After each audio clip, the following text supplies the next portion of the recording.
요즘 주변 자연을 보면 얼마나 아름다운지 모릅니다. 하느님께서 펼치신 파란 하늘과 또 주변의 푸른 산들과 또 길가에 또 들판에 핀 꽃들을 보면 우리 마음이 시원해지고 환해지고 행복해집니다. 그런데 사람들에 대한 뉴스를 보면 우리 마음이 무겁습니다. 예나 지금이나 사람에게 폭행을 가하고 사람을 죽이고 사람을 못살게 구는 사건들이 끊임없이 일어납니다. 인간의 죄성과 악함을 보여주고 있습니다. 그렇다고 우리가 너무 절망해서는 안 됩니다. 왜냐하면 하나님께서 숨겨놓으신 의인들이 있기 때문입니다.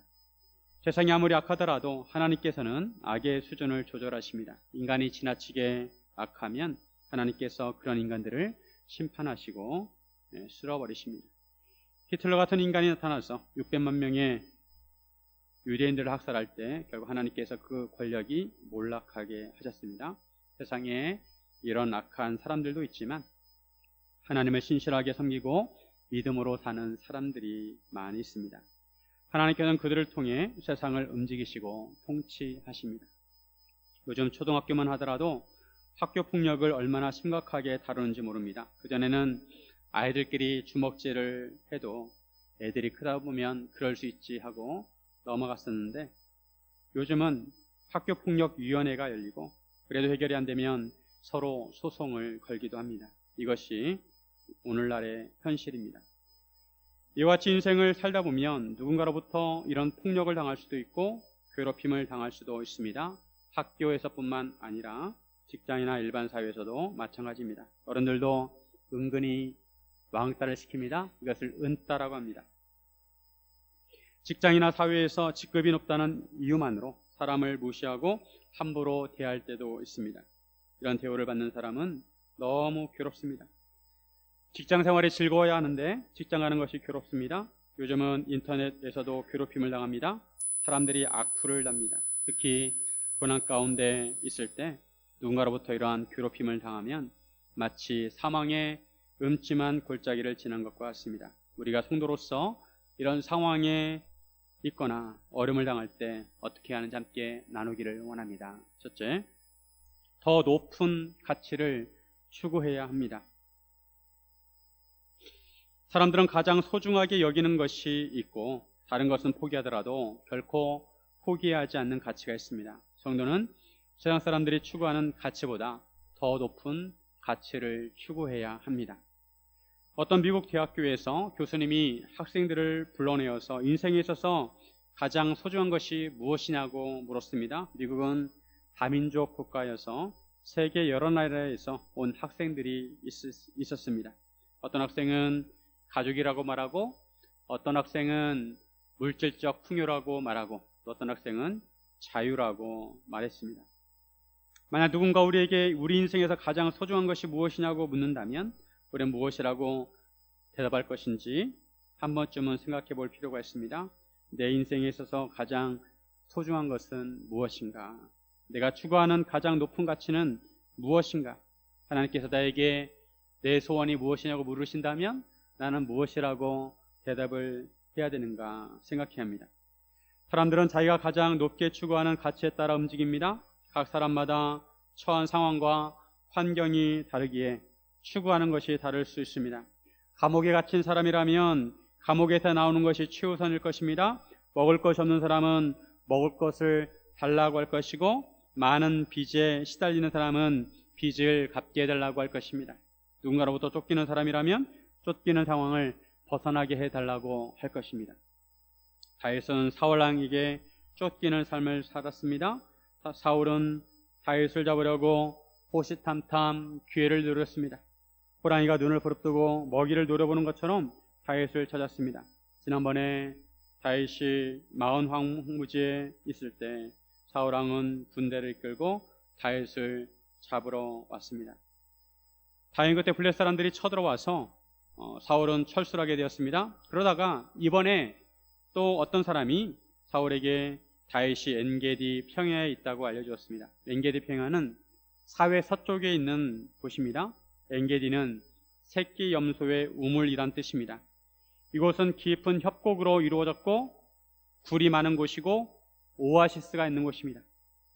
이곳에서 1947년에 사해사본이 발견이 되었습니다.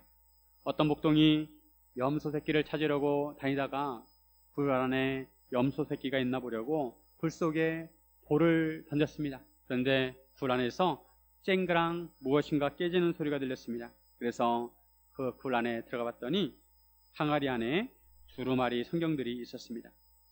예수님 당시에 기록된 두루마리 성경들이었습니다. 이것이 사해사본인데 사해사본은 지금도 성경 연구에 있어서 귀중한 자료입니다. 다윗은 엔게디 광야에 있었는데 협곡과 동굴이 많아서 숨기에는 아주 좋았지만 한편으로 도망 다니기에 쉽지 않았습니다. 그런데 사울이 3,000명의 군대를 거느리고 다윗을 찾으러 왔습니다. 사울이 들염소 바위로 지나갈 때 길가 양의 우리가 있었는데 굴이 있었습니다.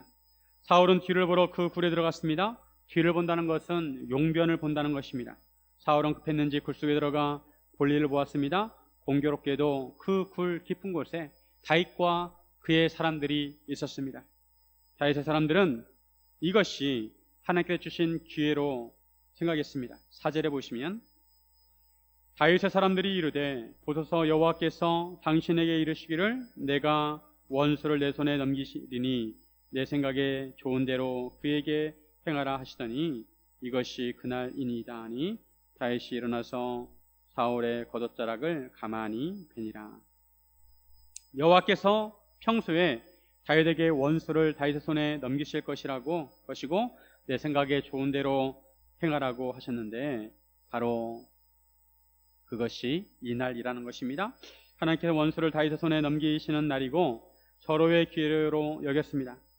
그런데 다윗은 일어나서 사울 왕을 죽인 것이 아니라 사울의 겉옷자락을 가만히 베었습니다. 사울은 이를 보기 위해서 옆에다가 자기 무기를 풀어놓고 겉옷을 벗어놓았습니다. 그런데 다윗은 가만히 와서 사울의 겉옷자락을 베어서 자기 자리로 돌아갔습니다. 다윗은 그렇게 하고 난 후에 사울의 옷자락을 뱀으로 인해서 마음에 찔림이 있었습니다. 다윗은 자기 사람들에게 자기가 사울을 죽이지 않은 까닭을 말합니다. 6절에 보시면 자기 사람들에게 이르되 내가 손을 들어 여호와의 기름 부음을 받은 내 주를 치는 것은 여호와께서 금하시는 것이니 그는 여호와의 기름 부음을 받은 자가 됨이니라 하고 여호와의 기름 부음을 받은 사람을 치는 것은 여호와께서 금하셨다는 것입니다. 다윗은 이런 이유로 자기 사람들에게 사울을 해하지 못하게 하였습니다. 사울은 이것도 모르고 자기 볼일을 마치고 굴에서 나가서 자기 길을 갔습니다. 다윗의 입장을 보면 사울 왕이 자기가 숨어있는 동굴에 들어온 것은 하나님께서 주신 기회로 여길 수 있습니다. 그렇지 않아도 여호와께서 원수를 자기 손에 넘길 것이라고 하셨습니다. 그렇기에 사울을 죽일 수 있는 좋은 기회로 여기고 사울을 죽였다면 다윗은 모든 광야 생활을 끝낼 수가 있습니다. 광야에서 쫓기고 피를 말리는 시간을 끝내고 이스라엘 왕이 되어서 화려한 생활을 할 수 있습니다. 그런데 다윗은 그렇게 하지 않았습니다. 오히려 마음에 찔림이 있었습니다. 보통 사람이라면 자기를 위협하고 자기를 죽이려고 쫓는 사람이 있다면 그 사람을 제거하려고 할 것입니다. 그것은 정당방위라고 할 수 있습니다. 다윗 사람들도 그렇게 생각을 했습니다. 만약 이 기회를 놓친다면 계속 광야에서 쫓기는 삶을 살아야 하고 밤마다 쪽잠을 자야 하고 불안한 마음으로 지내야 합니다. 이런 기회에 사울을 죽인다면 편안한 마음으로 살 수 있을 뿐만 아니라 세상의 권력과 부귀영화를 누릴 수가 있습니다. 그런데 다윗은 사울을 죽이지 않았고 다만 그의 겉옷자락을 가만히 베었습니다. 그리고 그것으로 인해 오히려 마음이 찔렸습니다. 다윗은 하나님께서 금하신 것을 어기기 원치 않았습니다.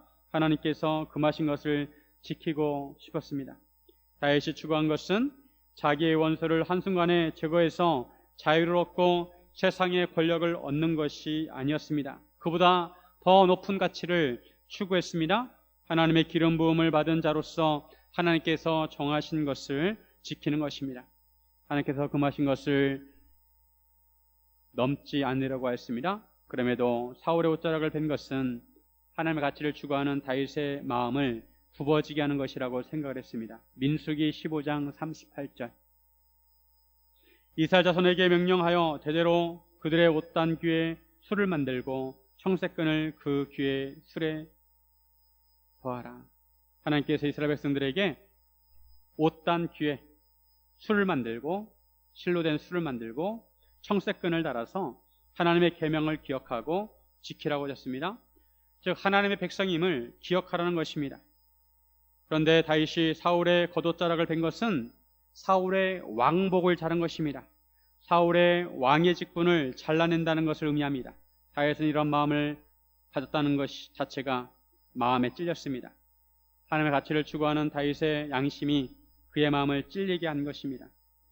만약 다윗이 하나님을 생각하지 않았다면 이런 마음의 찔림이 없었을 것입니다. 하지만 다윗은 자기 신변의 안전보다도 하나님의 법과 하나님의 질서를 더 소중하게 여겼습니다. 비록 사울이 자기의 생명을 위협하지만 그도 하나님께서 기름을 부으셔서 세우신 자라는 것입니다. 하나님께서 세우신 자를 자기가 해하려고 하는 것은 하나님의 질서를 해치는 것이라고 생각을 하였습니다. 하나님께서 이처럼 하나님의 질서와 하나님의 권위를 높이고 추구하는 다윗을 사랑하셨고 하나님의 마음에 합한 자라고 하셨습니다. 그리고 시간이 걸리기는 하였지만 다윗을 이스라엘 왕으로 세우시고 다윗에게 많은 복을 주셨습니다. 다윗은 그의 인생을 통해서 하나님을 높여드리고 하나님의 가치를 추구하는 삶을 살았습니다. 우리가 인생을 살면서 이 세상 사람들과 똑같은 수준의 가치를 추구해서는 안 됩니다.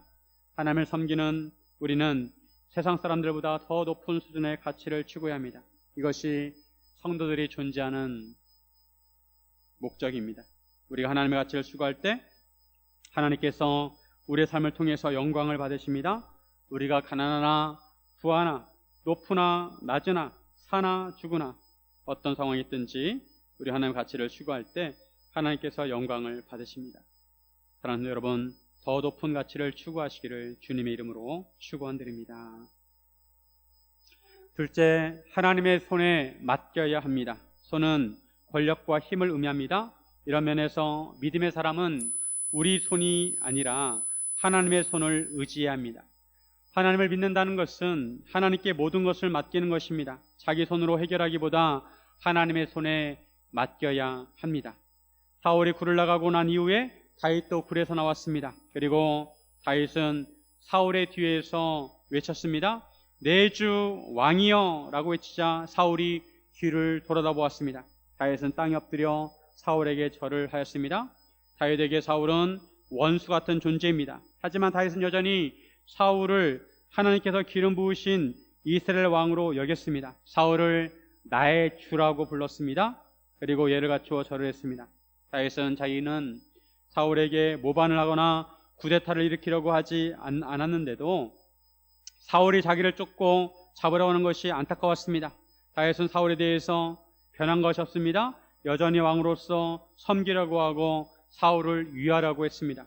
그런데 사울은 이런 다윗을 의심하고 자기를 죽이려고 하는 줄로 생각했습니다. 다윗은 이런 사울에게 자기가 왕을 해하려고 한다고 하는 사람들의 말을 듣지 말라고 합니다. 그러면서 다윗은 자기가 사울을 죽이려는 의도가 없다는 것을 보여주기 위해서 자기가 맨 사울의 옷자락을 보여주었습니다. 11절에 보면 내 아버지여 보소서, 내 손에 있는 왕의 옷자락을 보소서. 내가 왕을 죽이지 아니하고 겉옷자락만 비었은즉 내 손에 악이나 죄가가 없는 줄을 오늘 아실지니이다. 왕은 내 생명을 찾아 해하려 하시니 나는 왕에게 범죄한 일이 없나이다.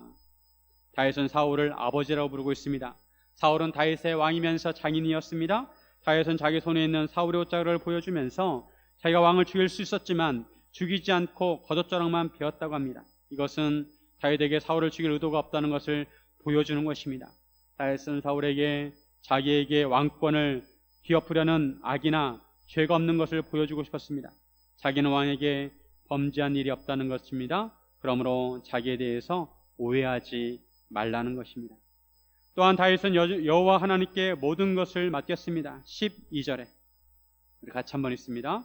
여호와께서는 나와 왕 사이를 판단하사 여호와께서 나를 위하여 왕에게 보복하시려니와 내 손으로는 왕을 해하지 않겠나이다. 만약 다윗이 사울왕과 얽힌 문제를 자기 손으로 해결하려고 하였다면 자기 손으로 사울왕을 죽이면 됩니다. 하지만 다윗은 그렇게 하지 않았습니다. 충분히 사울왕을 죽일 수 있는 기회가 있었지만 사울왕을 죽이지 않았습니다. 그리고 자기와 사울 사이의 판단을 여호와께 맡겼습니다. 모든 상황을 아시고 살아계신 여호와께서 판단하신다는 것입니다. 지금 이스라엘의 왕으로서 기름 부음을 받은 자가 2명입니다. 즉 한 나라의 왕이 2명입니다. 한 나라의 왕이 2명일 수는 없습니다. 한 명은 내려와야 합니다. 그런데 하나님께서 사울의 불순종으로 인해서 사울을 버리셨습니다. 대신에 다윗에게 기름을 부으셔서 다윗을 이스라엘 왕으로 삼으셨습니다. 이런 상황에서 사울은 하나님의 결정을 인정하고 왕의 자리에서 내려와야 합니다. 그런데 사울은 왕의 자리에 집착하였습니다. 그리고 그 왕의 자리를 지키기 위해 하나님께서 다음 왕으로 지목하신 다윗을 죽이려고 했습니다. 이것은 하나님께 불순종하는 것이고 하나님을 대적하는 것입니다. 하나님의 영이 사울 왕을 떠나고 사울은 악령에 시달렸습니다. 어떤 때는 제정신이 아니었습니다. 이런 상황에서 다윗은 자기 손으로 사울 왕을 죽임으로 모든 혼란스러운 상황을 정리할 수 있었습니다. 오히려 사울 왕을 죽이고 나라를 안정시키는 것이 정당한 명분일 수 있습니다.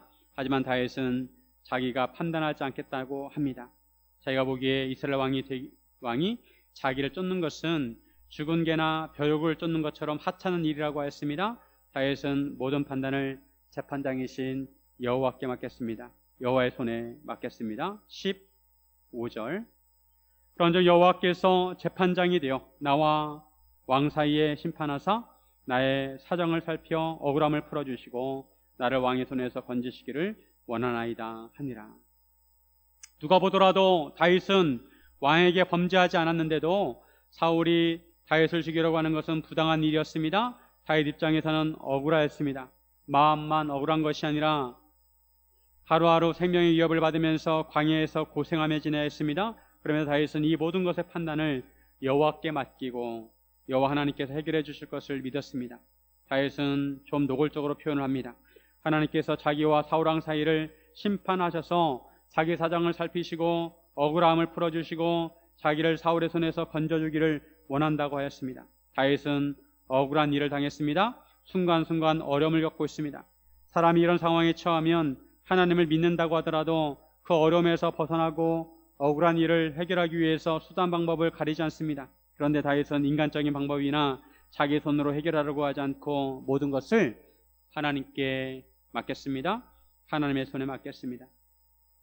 사울에게 기름을 부은 것도 하나님께서 하신 것이고 자기에게 기름을 부으신 것도 하나님이 하신 것입니다. 그러므로 하나님께서 해결하실 것이라는 것입니다.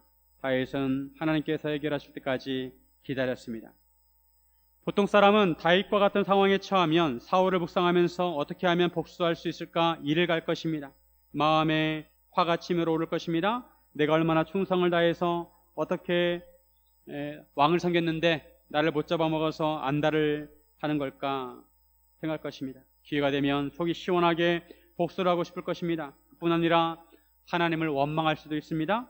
사람은 잘 나갈 때 하나님을 인정하고 하나님께 영광을 돌릴 수 있습니다. 그런데 어려움을 당하거나 고난을 당할 때 하나님의 섭리와 권위를 인정하기가 쉽지 않습니다. 궁궐했을 때는 하나님의 권위를 인정하기가 쉽습니다. 하지만 광야에 있을 때 하나님의 권위를 인정하기가 쉽지 않습니다. 어떻게 하나님께서 나를 이런 곳에 처하게 할 수 있느냐고 하나님을 향해서도 화가 날 수 있습니다.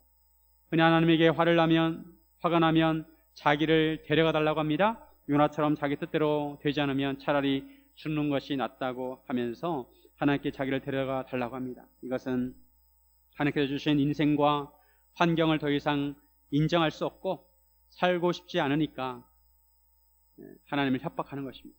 하지만 우리는 범사에 하나님을 인정해야 합니다. 하나님의 주권과 섭리와 하나님의 계획을 인정해야 합니다. 우리가 왕궁에 있을 때나 광야에 있을 때나 건강할 때나 병들 때나 잘 나갈 때나 어려울 때나 하나님을 인정해야 합니다. 우리는 하나님을 범사에 인정하기 위해서 우리 마음을 지켜야 합니다. 환경으로 볼 때 도저히 하나님의 주권을 인정하고 싶지 않을 때도 우리는 그때 특히 우리 마음을 지켜야 합니다. 다윗은 자기 마음을 잘 지켰습니다. 그가 비록 광야에 있었지만 억울하지만 자기의 마음을 지켰습니다. 다윗이 동굴에 있을 때 지은 시가 시편 57편입니다. 57편 7절 말씀 같이 한번 읽습니다. 하나님이여 내 마음이 확정되었고 내 마음이 확정되었사오니 내가 노래하고 내가 찬송하리이다. 다윗은 억울했지만 하나님을 향하여 마음을 확정하였다고 말씀합니다. 하나님을 향하여 마음을 확정하였다는 것은 하나님을 노래하고 찬송하기로 마음을 정하였다는 것입니다.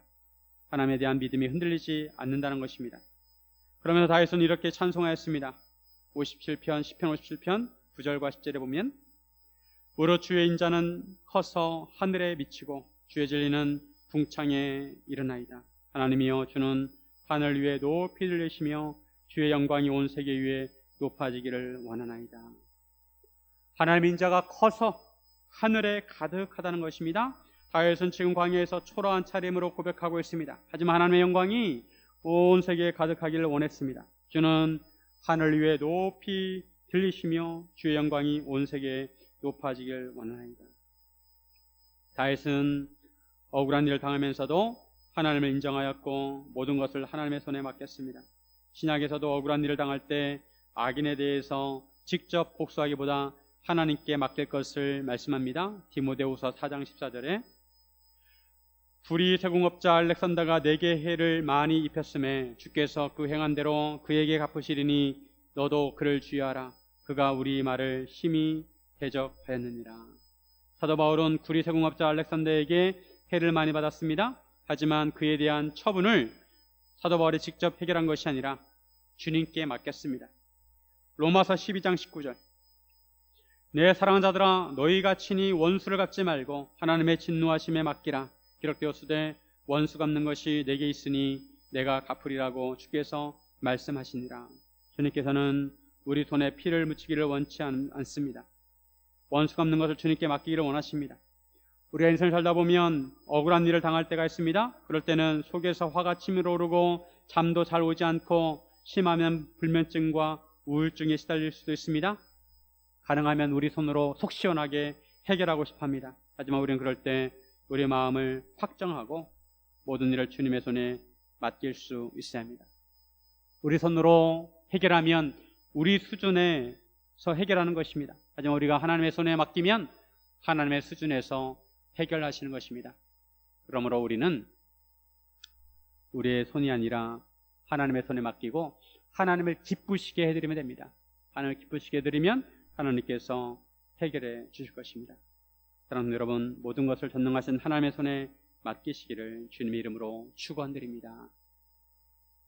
셋째, 믿음의 정도를 가야 합니다. 우리가 믿음으로 살 때 하나님의 말씀대로 살 때 한편으로 의심하는 마음이 들 수 있습니다. 이렇게 사는 것이 나만 억울한 것은 아닌가 생각할 수 있습니다. 하지만 우리가 믿음으로 살 때 최후 승리를 믿어야 합니다. 우리가 믿음으로 바른 길을 갈 때 최후에 승리한다는 것을 믿어야 합니다. 사울이 다윗의 말을 듣고 깜짝 놀랐습니다. 방금 자기가 죽을 뻔했다는 것을 깨달았습니다. 순간 등골이 선늘해졌습니다. 16절 다윗이 사울에게 이같이 말하기를 마침에 사울이 이르되 내 아들 다윗아 이것이 내 목소리냐고 소리를 높여 울며 사울은 다윗의 말을 듣고 다윗을 내 아들이라고 부릅니다. 사울은 소리 높여 울었습니다. 사울이 왜 울었을까요? 사울이 제정신이 아닐 때도 있지만 사울은 자기 깊은 마음속을 들켰기 때문입니다. 자기 속마음을 들켰습니다. 사울도 자기가 부당하게 행하는 것을 알았습니다. 사울은 다윗에게 자기는 다윗을 학대하는데 다윗은 자기를 선대한다고 하면서 다윗이 자기보다 의롭다고 말합니다. 사울에 비해서 이런 말이 나오는 것은 놀라운 것입니다. 사울은 결정적인 순간에 자기 입으로 다윗이 의롭고 죄가 없다는 것을 고백하였습니다. 사울도 하나님께서 다윗에게 기회를 주셨지만 다윗이 자기를 죽이지 않았다는 것을 알았습니다. 사울도 다윗의 진심을 알았습니다. 사울도 다윗이 왕이 될 것이라는 것을 알았습니다.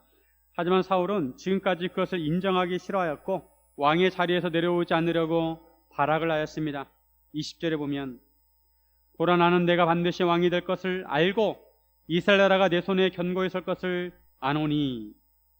그러면서 사울은 다윗에게 자기 후손을 끊지 아니하고 자기 아버지의 집에서 자기 이름을 멸하지 아니할 것을 여호와의 이름으로 맹세하게 합니다. 다윗은 사울에게 맹세를 하였습니다.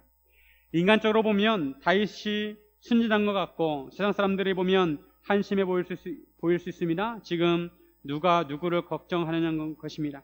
오히려 자기 신변의 안전에 대해 맹세를 받아야 할 쪽은 다윗입니다. 하지만 다윗은 진심으로 사울에게 맹세를 했습니다. 사울은 집으로 돌아가고 다윗과 그의 자손 사람들은 요새로 올라갔습니다. 마지막 장면을 보면 무언가 석연치 않습니다. 사울이 다윗의 진심을 인정하였다면 다윗을 예전처럼 왕궁으로 불러들여야 합니다. 다윗의 지위를 회복하고 다윗과의 관계를 회복해야 합니다. 그런데 그런 모습이 보이지 않습니다. 각기 자기 갈 길을 갑니다. 사울은 집으로 돌아가고 다윗은 요새로 올라갑니다. 비록 서로의 마음을 나누긴 하였지만 관계가 회복될 정도는 아니었습니다. 관계의 골이 너무 깊었습니다. 사울은 오늘 본문에서 진심으로 다윗을 인정하였지만 그 마음이 지속되지 못했습니다. 그리고 나중에 다시 다윗을 잡으러 옵니다. 그럼에도 다윗이 사울을 죽이지 않고 살려준 것은 다윗은 하나님에 대한 믿음이 있었습니다. 사울을 죽이지 않고 돌려보내면 여전히 광야 생활을 해야 하고 또다시 사울의 위협을 받을 수 있지만 다윗은 여호와 하나님께서 그가 피난처 되신다는 것을 믿었습니다. 어려운 상황이지만 그것을 참고 인내하면 결국 하나님께서 모든 것을 해결해 주실 것을 믿었습니다. 시편 142편도 다윗이 굴에 있을 때 지은 시입니다. 시편 140편 5절에 보면 여호와여 내가 주께 부르짖어 말하기를 주는 나의 피난처시요 살아있는 사람들의 땅에서 나의 분깃이시라 하였나이다. 다윗은 하나님을 피난처로 삼았습니다. 이 땅에서는 피할 곳이 없습니다. 하지만 다윗은 하나님을 의지하였습니다. 다윗은 자기 영이 속에서 상할 때에도 주님께서 자기 길을 아신다고 고백하였습니다. 하나님께서 우리가 가는 길을 아십니다. 다윗은 믿음의 정도를 걸었습니다. 믿음의 바른 길을 걸었습니다. 다윗이 사울왕을 살려줌으로 광야세에서의 삶이 길어졌습니다. 고난의 삶의 끝이 이제 언제 끝날지 보이지 않습니다. 언제 광야의 삶이 끝날지 모릅니다. 하지만 다윗은 믿음으로 살았습니다. 이처럼 믿음으로 살아갈 때 결국 하나님께서는 사울을 전쟁에서 죽게 하셨고 다윗이 이스라엘 왕이 되게 하셨습니다. 하나님께 모든 것을 맡기고 하나님의 말씀대로 살려고 하다 보면 모든 일의 진행이 더디고 기다려야 하기에 답답할 수 있습니다. 인내해야 합니다. 하지만 천천히 가더라도 믿음의 정도를 가면 결국에 진리가 승리하게 되어 있습니다. 다윗이 하나님의 기름 부으심을 존중하고 믿음의 정도를 걸었을 때 하나님께서 다윗의 자손에서 기름 부음 받은 자, 즉 메시아가 나오게 하셨습니다. 사랑하는 여러분, 우리 각자가 고민하는 문제가 있을 것입니다. 어떤 성도님은 아주 어려운 문제 부딪히는 경우도 있을 것입니다.